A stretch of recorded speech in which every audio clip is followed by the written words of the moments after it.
Friends, today we will discuss the next topic of chapter first, that is for class 7. हम लोग class 7 का जो next topic है आज पढ़ेंगे साइंस का जो फर्स्ट चैप्टर का autotrophic mode of nutrition. Mode of nutrition मतलब क्या होता है? न्यूट्रिशन पहले पढ़ चुके हैं। अब मोड ऑफ न्यूट्रिशन, कैसे न्यूट्रिशन हम लोग ऑब्टेन करते हैं। तो कोई भी लिविंग ऑर्गेनिज्म दो तरीके से न्यूट्रिशन कर सकता है, या तो ऑटोट्रॉपिक या हेट्रोट्रॉपिक। तो ऑटोट्रॉपिक का definition, we have seen the definition of autotrophs the living things which can the organism which can synthesize their own food।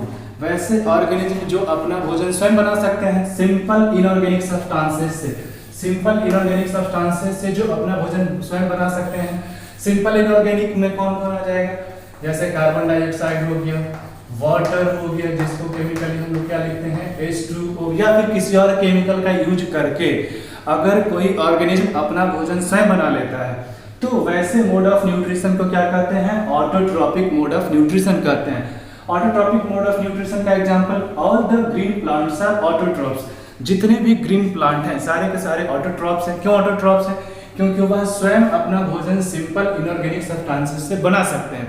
तो जो सिंपल इनऑर्गेनिक सब्सटेंसेस से अपना भोजन सेल्फ तरीके से बना सकता है वैसे ऑर्गेनिज्म को ऑटोट्रॉप्स कहते हैं। एग्जाम्पल हम लोग अगर लिखेंगे ऑटोट्रॉप्स का तो क्या लिखेंगे? All green plants are autotrophs. जितने भी ग्रीन प्लांट्स हैं सारे के सारे क्या हैं? ऑटोट्रॉप्स हैं। अब जो ऑटोट्रॉप्स हैं, जो ग्रीन प्लांट है, इनका जो भोजन बनाने का जो प्रोसेस है, the process by which green plant make their own food from carbon dioxide and water using sunlight is known as photosynthesis. तो जो न्यूट्रिशन हमारा ऑटोट्रॉप्स है, इसमें जो ग्रीन प्लांट्स है, तो ग्रीन प्लांट्स भोजन बनाते हैं किसका यूज करके? कार्बन डाइऑक्साइड, H2O, जिसको हम लोग वाटर कहते हैं, इन the presence of sunlight. Sunlight के प्रेजेंस में अपना भोजन बनाते हैं। और इस प्रोसेस को, जिस प्रोसेस में, the process by which green plants, वह प्रोसेस जिसमें ग्रीन प्लांट अपना भोजन स्वयं बना लेते हैं। किसके प्रेजेंस में? सनलाइट के प्रेजेंस में। और क्या क्या होना चाहिए? Carbon dioxide, water and sunlight. तो फोटोसिंथेसिस के लिए जो कंडीशन है, पूछेगा what are the conditions necessary for photosynthesis. क्या क्या चीजें जरूरी है फोटोसिंथेसिस के लिए? तो सबसे पहले जरूरी है carbon dioxide, water and sunlight. Photosynthesis के लिए यह तीन चीजें जरूरी है। The three things which are required for photosynthesis are sunlight, carbon dioxide and water.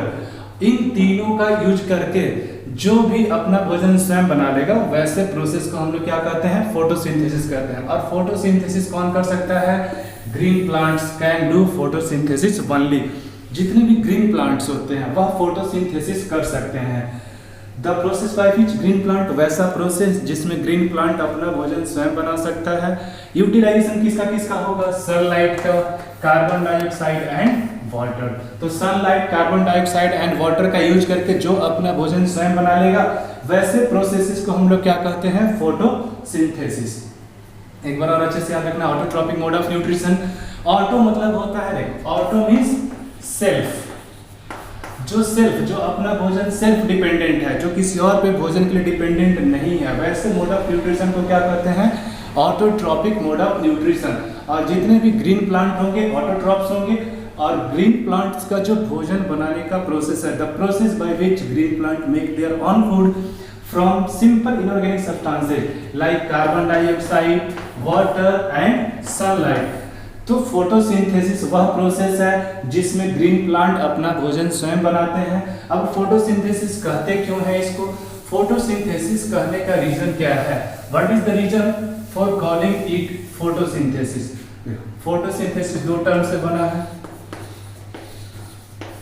Photosynthesis, photo एक ग्रीक वर्ड है, it is a Greek word, photo is a Greek word which means light and synthesis means build up या make। तो photosynthesis वैसा process जिसमें light energy का use करके अपना भोजन बनाया जाता है, वैसे प्रोसेस को हम लोग क्या कहते हैं? Photosynthesis. Photosynthesis, photo means light, तो इसका मतलब हो गया यूजिंग लाइट। तो लाइट का इस्तेमाल करके यहाँ देखते हैं कार्बन डाइऑक्साइड और वाटर जो है यह बदलेगा, कन्वर्ट होगा कब, जब इसको सनलाइट मिलेगा तब। तो फोटोसिंथेसिस वह प्रोसेस है जिसमें लाइट एनर्जी का यूज करके प्लांट अपना भोजन बनाता है with the help of carbon dioxide and water. ठीक है, फोटोसिंथेसिस समझ गए, वह प्रोसेस जिसमें ग्रीन प्लांट अपना भोजन स्वयं बनाता है। इस प्रोसेस में क्या होता है, इस प्रोसेस में carbon dioxide plus H2O combine करता है in the presence of sunlight and this will form the food for us glucose and we will get oxygen as byproduct। अगर फोटोसिंथेसिस होता है तो फोटोसिंथेसिस में किसका यूज होगा, फोटोसिंथेसिस में जो कार्बन डाइऑक्साइड है और जो वाटर है कंबाइन करेगा सनलाइट के एनर्जी से और क्या बनाएगा, ग्लूकोज बनाएगा। ग्लूकोज क्या है, यह फूड है और इस फूड से हमको क्या होता है, केमिकल एनर्जी मिलता है, we get chemical energy. Simple याद रखना है, carbon dioxide and water these are inorganic substances. Higher classes में पढ़ेंगे इनऑर्गेनिक सब्सटेंस क्या होता है। तो कार्बन डाइऑक्साइड और वाटर इनऑर्गेनिक सब्सटेंस है, इन दोनों को सनलाइट के प्रेजेंस में कंबाइन करा के ग्लूकोज बना दिया जाता है। और ग्लूकोज कैसा कंपाउंड है, ऑर्गेनिक कंपाउंड है, साथ में ऑक्सीजन गैस रिलीज होता है। तो हम लोग कहते हैं कि प्लांट कार्बन डाइऑक्साइड लेता है और ऑक्सीजन छोड़ता है। तो कार्बन डाइऑक्साइड क्यों लेता है, फोटोसिंथेसिस के लिए। कार्बन डाइऑक्साइड फोटोसिंथेसिस के लिए लेगा, वाटर से रिएक्शन करके सनलाइट के प्रेजेंस में ग्लूकोज बनाएगा और ऑक्सीजन रिलीज होगा। ग्लूकोज क्या है, ऑर्गेनिक फूड है और इस फूड को हम लोग यूज करते हैं किस रूप में, केमिकल एनर्जी के रूप में। जैसे हमारे बॉडी में हम खाना खाते हैं, अगर हम खाना खाते हैं ग्रीन प्लांट का पार्ट लेते हैं तो ग्रीन प्लांट के अंदर क्या स्टोर रहता है, ग्लूकोज स्टोर रहता है और इसी ग्लूकोज से हमको क्या मिलता है, केमिकल एनर्जी। जब डाइजेशन होगा तो केमिकल एनर्जी जब हमको मिलेगा तो हम सारे काम को कर पाते हैं। ऑटोट्रॉपिक मोड ऑफ न्यूट्रिशन में भी यही होता है। जो ग्रीन प्लांट्स होते हैं इस कार्बन डाइऑक्साइड और वाटर का यूज करके सनलाइट के प्रेजेंस में ग्लूकोज बनाएगा और ऑक्सीजन रिलीज होता है। अब यह जो सनलाइट है इसके लिए ध्यान क्या रखना है, सनलाइट जैसे हम लोग धूप में बैठेंगे तो हम लोग वाटर और कार्बन डाइऑक्साइड को कन्वर्ट नहीं कर सकते ग्लूकोज में। क्यों, क्योंकि हमारे पास सनलाइट एब्जॉर्ब करने का तरीका नहीं है। सनलाइट एब्जॉर्ब करने के लिए क्या होना चाहिए, क्लोरोफिल होना चाहिए। तो ग्रीन प्लांट जो होता है उसमें क्लोरोफिल होता है। Leaves have a green pigment called chlorophyll. पत्तियों में एक ग्रीन पिगमेंट होता है जिसको हम लोग क्या कहते हैं, क्लोरोफिल कहते हैं। अब यही क्लोरोफिल के कारण से पत्तियों का रंग कैसा होता है, ग्रीन होता है। क्वेश्चन पूछेगा why is the colour of a leaf green, leaf का कलर ग्रीन क्यों होता है। The colour of a leaf is green due to the presence of chlorophyll. Chlorophyll एक ग्रीन पिगमेंट है, हरा रंग का जैसे कलर होता है ग्रीन, उसी तरह से यह भी ग्रीन पिगमेंट है। इस ग्रीन पिगमेंट का खासियत क्या है, ग्रीन कलर का खासियत क्या है, यह सनलाइट को क्या करता है, एब्जॉर्ब करता है। जैसे धूप में जब हम ग्रीन पिगमेंट इस क्लोरोफिल को रखेंगे तो यह सनलाइट को एब्जॉर्ब करता है। तो ग्रीन प्लांट का एक लीफ है, वह लीफ कैसा होता है, ग्रीन। उस लीफ को हम अगर सनलाइट में रख देते हैं, if we put the leaf of a green plant in sunlight it will absorb the solar energy. जो सन का एनर्जी होगा उसको क्या करेगा, एब्जॉर्ब करेगा। और इसी सनलाइट के एनर्जी का यूज करके carbon dioxide and water is converted into glucose and this reaction is done in the process of photosynthesis. इस रिएक्शन को कैरी आउट किया जाता है किसमें, फोटोसिंथेसिस में। तो फोटोसिंथेसिस का रिएक्शन याद रखना, फोटोसिंथेसिस में carbon dioxide reacts with water in the presence of sunlight to form glucose and oxygen. This is the reaction for photosynthesis. Photosynthesis में क्लोरोफिल कहाँ होता है, पत्तियों में होता है। Chlorophyll is found in the leaves. और क्लोरोफिल का फंक्शन क्या, what is the function of chlorophyll. Chlorophyll का काम है सनलाइट को एब्जॉर्ब करना, सनलाइट को ट्रैप करना। सनलाइट को ट्रैप करेगा, एब्जॉर्ब करेगा, एब्जॉर्ब करने के बाद इस सोलर एनर्जी को यूज किया जाता है कार्बन डाइऑक्साइड और वाटर को कन्वर्ट करने में ग्लूकोज में। तो और जो हम प्रोसेस लिख सकते हैं कि फोटोसिंथेसिस करता क्या है, what do photosynthesis do. Photosynthesis क्या करता है, तो पहला जो प्रोसेस है फोटोसिंथेसिस का अगर हम रिएक्शन लिखेंगे, photosynthesis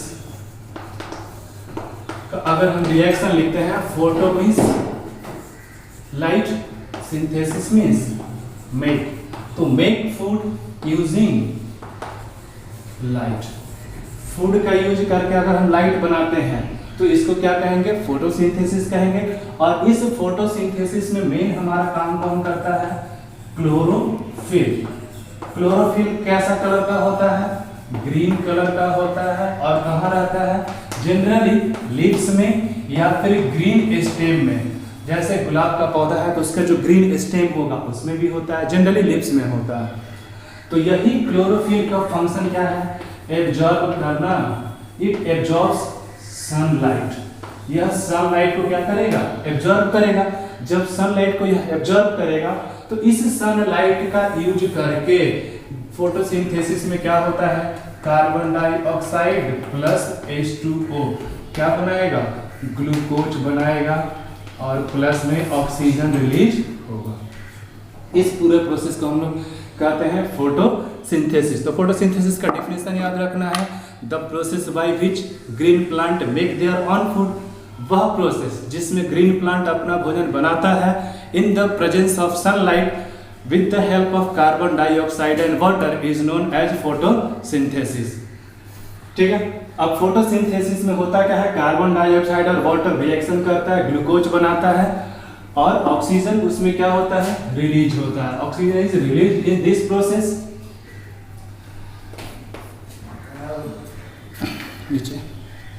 ready. Photosynthesis convert solar energy into food और केमिकल एनर्जी। होता क्या है, सनलाइट में सोलर एनर्जी है।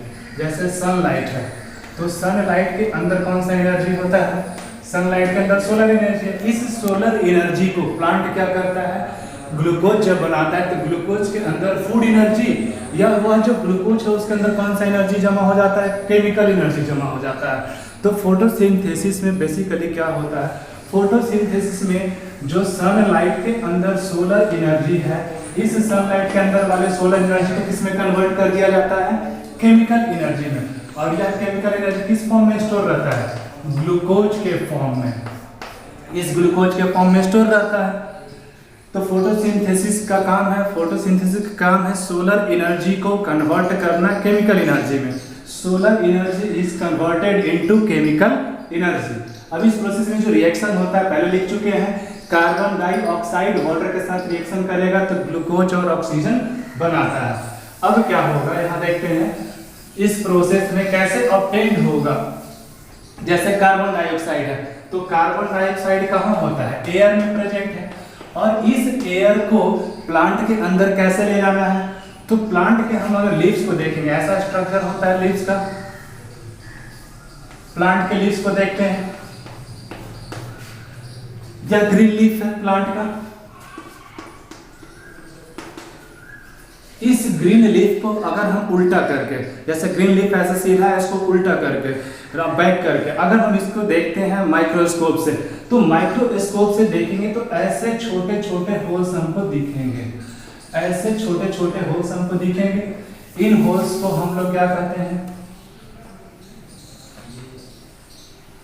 इन होल्स को हम लोग क्या कहते हैं, ऐसे छोटे छोटे होल्स हमको दिखेंगे। ये जो होल्स हैं, इस लीफ से अंदर जो होल्स है, इसको हम लोग कहते हैं स्टोमाटा। और इसी स्टोमाटा, जैसे हम लोग का स्किन है, स्किन में जो छोटे छोटे होल्स होते हैं जहां से पसीना बाहर आता है, जहां से, उसी तरह से पत्तियों में, लीव्स के अंदर लोअर साइड में, ग्रीन लीफ के लोअर साइड में, जनरली बड़े लीव्स के लोअर साइड में अगर हम देखेंगे तो छोटे छोटे होल्स होते हैं। उन होल्स को, छोटे छोटे जो पोर्स होंगे, छिद्र होंगे, उसको हम लोग स्टोमाटा कहते हैं। यह जो बीच में गैप है, यहीं से कार्बन डाइऑक्साइड कहाँ जाएगा, अंदर जाएगा। और यहाँ पे जो दोनों सेल हैं, इस सेल को हम लोग कहते हैं गार्ड सेल। इस सेल को हम लोग कहते हैं गार्ड सेल। जैसे मान लेते हैं गेट है, गेट के लेफ्ट में और राइट में गार्ड्स होते हैं, उसको देख रेख करने के लिए कौन आदमी अंदर आ रहा है, कौन बाहर जा रहा है। उसी तरह से सेल्स को, जो स्टोमाटा है, स्टोमाटा जो गेट है पत्तियों में, जहां से कार्बन डाइऑक्साइड अंदर जाता है, वहां पे दो सेल्स होते हैं दोनों तरफ। इन दोनों सेल्स का काम है, गार्ड सेल का काम है रेगुलेट करना कि कौन अंदर आ रहा है कौन बाहर जा रहा है, कितना अमाउंट में कार्बन डाइऑक्साइड को अंदर लाना है। फिर आगे देखेंगे वाटर इसी रास्ते से कहां जाएगा, बाहर जाएगा। तो हमको याद रखना है कि कार्बन डाई जो ऑक्साइड है, यह कार्बन डाइऑक्साइड एयर से आता है और प्लांट में कैसे इंटर करता है, तो लिप्स में जो स्टोमाटा होता है, carbon dioxide enters into the leaves through tiny pores called stomata. Stomata जो छोटे छोटे होल्स होते हैं पत्तियों के लोअर साइड में, वहीं से कार्बन डाइऑक्साइड प्लांट में कहा जाता है, अंदर जाता है। ठीक है, कार्बन डाइऑक्साइड तो हो गया। अब देखते हैं water, how water is absorb. तो एब्जॉर्प्शन ऑफ वाटर, वाटर होता कहाँ है, सॉइल के अंदर। तो सॉइल के अंदर जो वाटर है उसका जो एब्जॉर्प्शन होगा from soil through the root hairs.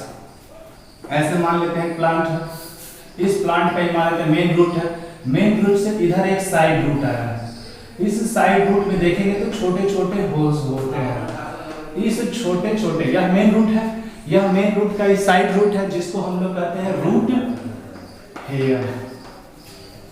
जैसे हम लोग रेडिस देखते हैं, कैरोट देखते हैं, तो कैरोट में जो पतला रेशा जैसा होता है उसको हम लोग क्या कहते हैं, रूट हेयर्स।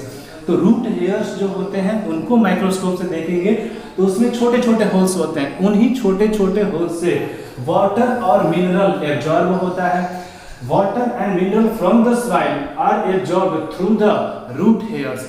रूट हेयर से एब्जॉर्ब होगा और पासेस थ्रू जाइलम वेसल। क्या होगा, रूट हेयर से जब एब्जॉर्ब होगा तो देखो कैसे पास होगा,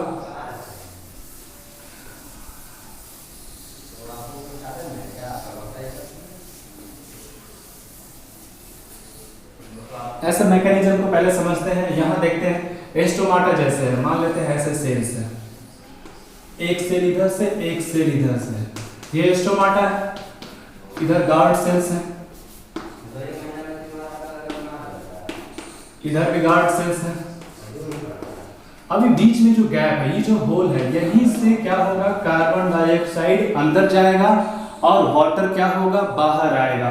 carbon dioxide in and H2O out, water बाहर आएगा और यह जो बाहर आने का प्रोसेस है वेपर के फॉर्म में, H2O आउट होगा किस फॉर्म में, वेपर के फॉर्म में। और इसी प्रोसेस को हम लोग आगे देखेंगे, क्या कहते हैं, ट्रांसपीरेशन कहते हैं। इसी प्रोसेस को हम लोग कहते हैं ट्रांसपीरेशन। ट्रांसपीरेशन वह प्रोसेस है जिसमें वाटर वेपर प्लांट से क्या होता है, बाहर आता है। देखते हैं, इस प्रोसेस को पहले समझते हैं। इसके बाद देखिए एब्जॉर्ब, वाटर एब्जॉर्ब कैसे होगा। तो वाटर जो एब्जॉर्ब होगा हम लोग देखते हैं। अगर वाटर का बात करेंगे, if you talk about water, water is absorbed by the root hairs. Soil से कैसे एब्जॉर्ब होगा, रूट हेयर्स के द्वारा।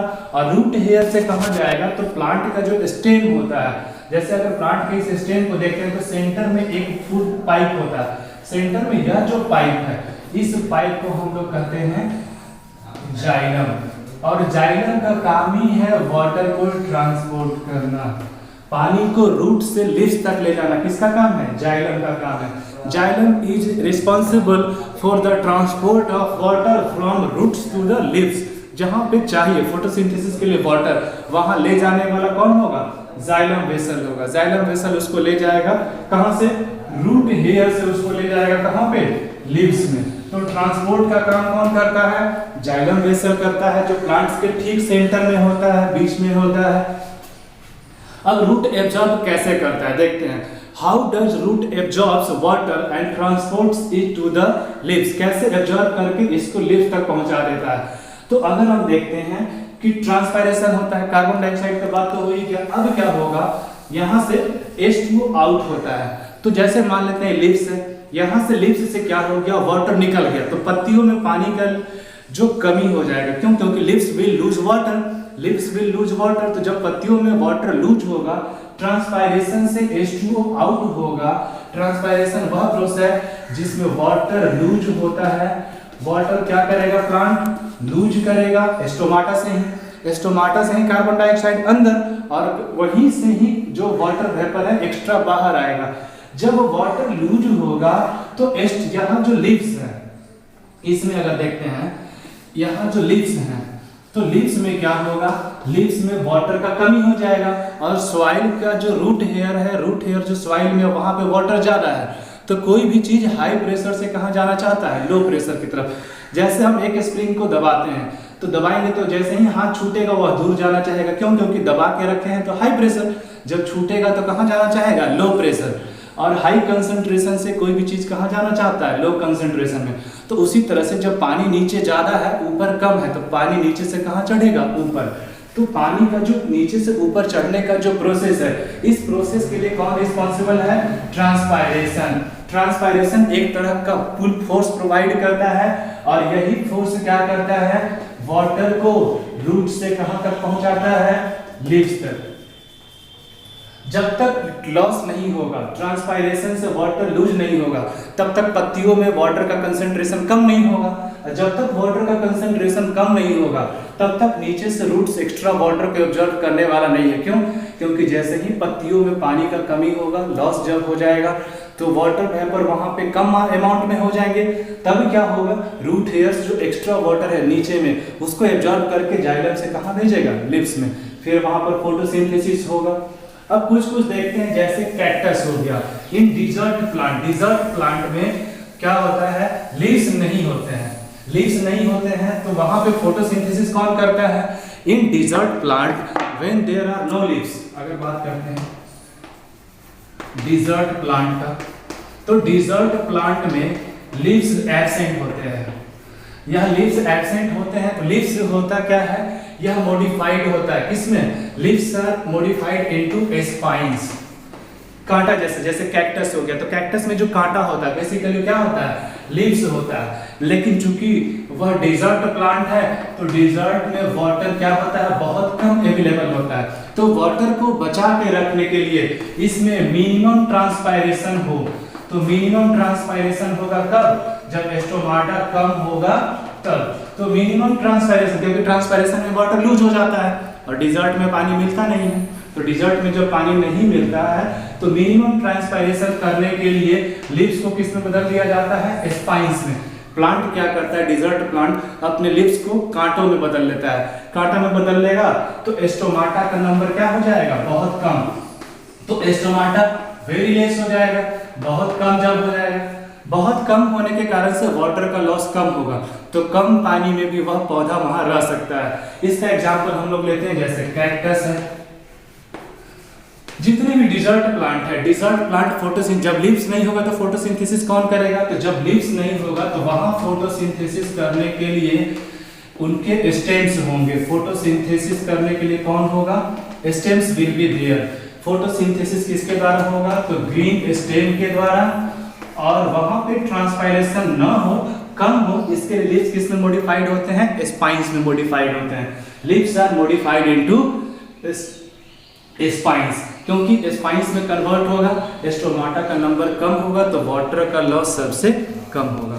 अगर स्टोमाटा वहां ज्यादा रहता, लॉस ज्यादा होता, तो पानी कम मिलता है, there is very little water available there, बहुत कम पानी वहां प्रेजेंट होता है, तो उस पानी को एब्जॉर्ब करके सुरक्षित रखने के लिए कम से कम पानी में काम चलाया जा सके, इसलिए वहां के लीव्स किस में मॉडिफाइड होते हैं, स्पाइंस में मॉडिफाइड होते हैं। तो ट्रांसपायरेशन वहां पे मिनिमम होगा।